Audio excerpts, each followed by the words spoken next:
question lang po. Ay, sa sir, itatanong ko lang sir kung are you part of the group of protesters that came here, that arrived here today? Bakit po kayo nandito? Well, wala naman akong group or kulay na pinapanigan. I'm just a concerned citizen. I've been in the last rally in September 21, and I'm here also to document for my own my own channel, but in support na rin against corruption, in support against sa mga tiwaling nangyayari dito sa ating bansa. Okay, sir, yung panawagan kasi nung latest group na dumating dito ay mag-resign si Pangulong Marcos, hindi si VP Sara Duterte. Do you carry the same call? Well, I think yeah.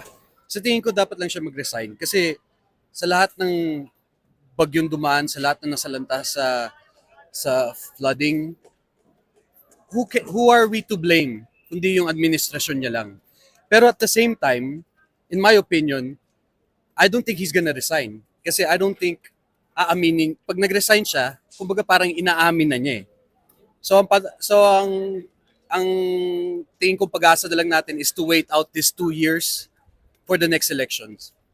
And sa inyong palagay, VP Sara Duterte shouldn't resign? Is that ganun po ba inyong pananaw?